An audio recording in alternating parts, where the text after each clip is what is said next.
신분제 보도록 하겠습니다. 삼국의 신분제, 고구려에는 고씨, 오부족 출신, 연맹국가니까 오부족들이 귀족이 되겠고, 백제는 부여씨, 신라는 박석김이 돌아가면서 하다가 내무랑 때 김씨가 독점했었다 라고 보시면 되겠고, 평민도 있었고 노비도 있었다. 노비는 이런 세금을 내지 않죠. 그래서 평민만 조세역 부담이 있었다.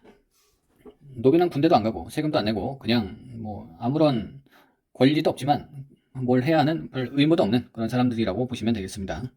자, 고구려 무용초 접객도를 보시면 손님을 접대하는 모습을 그렸고, 하인을 이렇게 좀 조그맣게 그리고 주인을 이렇게 크게 그렸다 라고 보시면 되겠고, 어린애들도 그림 그리는 거 보면 막 중요한 사람은 뭐 엄청 크게 그리고 뭐 별로 안 중요하다고 생각하는 사람들은 막 작게 그리고 그렇잖아요. 선생님 딸도 본인만 이렇게 크게 그리고 아빠는 요만하게 그리고 그러기도 했었습니다. 자, 뭐 그렇고, 자, 요 옷은 거의 뭐 땡땡이 무늬 옷을 많이 입고 다녔구나 라고 또 생각할 수도 있겠네요. 자, 그리고 귀족들은 이렇게 사치품을 쓰기도 했구나, 금귀고리 같은 것도 했구나 보시면 되겠고, 신분제에서 중요한 건 신라의 골품제가 되겠죠.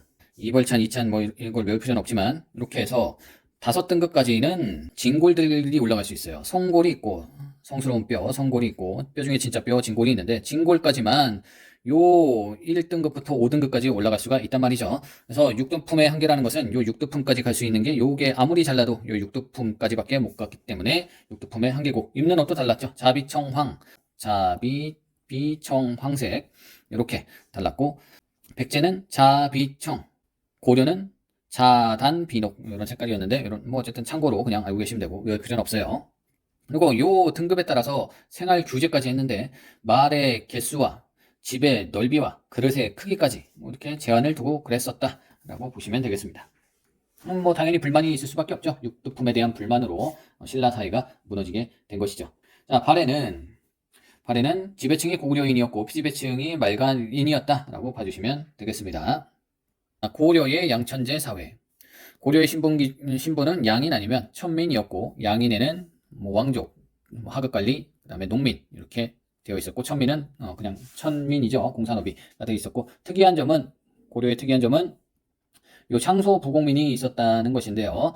여기도 일반 양민이기는 한데 지역이 향소 부곡이면, 여기에서 태어나면 세금도 많이 내야 되고 뭐 거주지 이동의 자유도 없고, 그래서 실양역천이라고 해서 신분은 양인인데 역할은 천민이다라고 하는 사람들이 요 향소 부곡민들이 되겠고, 나중에 공주 소잖아요.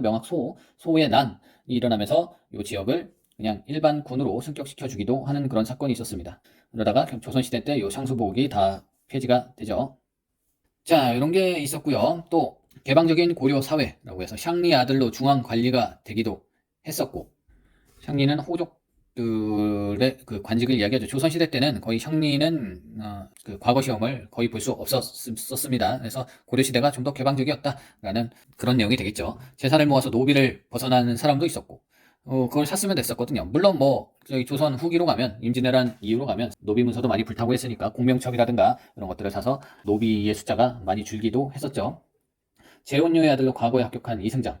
재혼한 여자가 아들을 낳았는데 과거를 볼 수도 있었고 합격할 수도 있었다. 조선시대 때는 여성의 재가가 아예 되지도 않았고, 그래서 뭐 동학농민 운동 때 여성의 재가를 허락해줘라, 요게 그 조건에 들어가 있었단 말이죠. 패전개혁 12개조에 들어가 있었단 말이죠. 그런 것도 있었고, 서자, 얼자, 그러니까 양반이 원래 부인하고 결혼을 하고 첩을 뒀는데, 첩이 낳은 자식은 서자란 말이죠. 서자도 과거 시험 못 보고. 근데 이 첩이 양반이면 서자인데, 양인이면 서자인데, 천민이면 얼자란 말이죠. 뭐 이 사람도 당연히 과거 시험을 못 보고.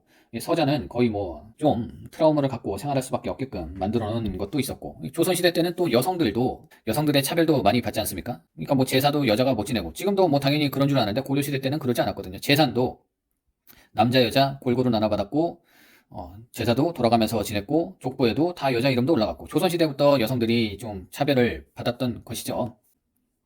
자, 그랬고요.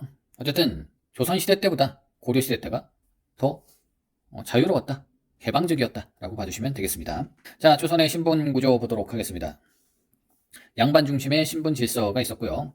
법적으로는 고려시대와 같은 양천제였으나 점점 양반 중심, 일반 농민보다는 양반을 중심으로 신분 질서가 형성이 되었다. 그래서 지배층은 양반과 중인이란 하급관리나 기술관, 서얼 등을 이야기하고요.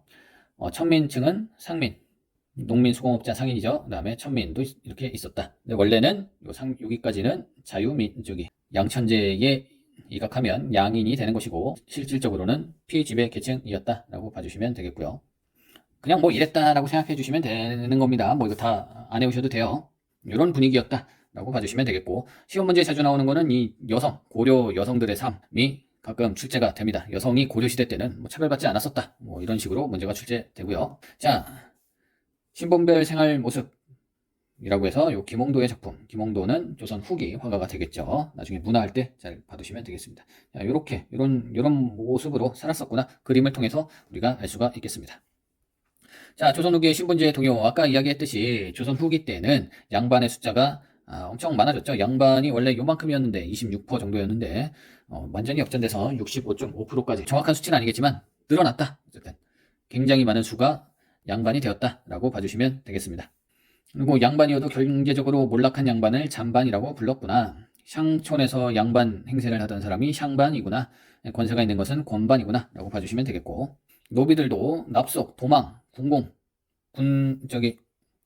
전쟁 때 공을 세우거나 돈을 냈거나 도망가갖고 속이거나 하면서 신분 상승이 되었고요. 1801년에 공노비를 해방시킵니다. 공노비를 해방시키는 일까지 있었죠. 정조가 1800년에 돌아가시고 순조가 즉위하자마자 공노비를 해방하는 이런 사건도 있었다. 그냥 공명척, 이쪽 이름이 비어있는 관직임명장, 이걸 사면 양반이 될 수 있었던 것이죠. 그리고 몰락한 양반은 일부러 뭐 여기 노비가 되기도 하고 뭐 그런 일도 있었다.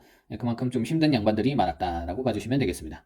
박지원의 양반전을 보면 양반의 신분을 네가 살래? 뭐 이렇게 물어보기도 하고, 돈 받고 노비를 풀어주기도 하고, 뭐 이런 일들이 있었다라고 보시면 되겠습니다. 이상 마치도록 하겠습니다.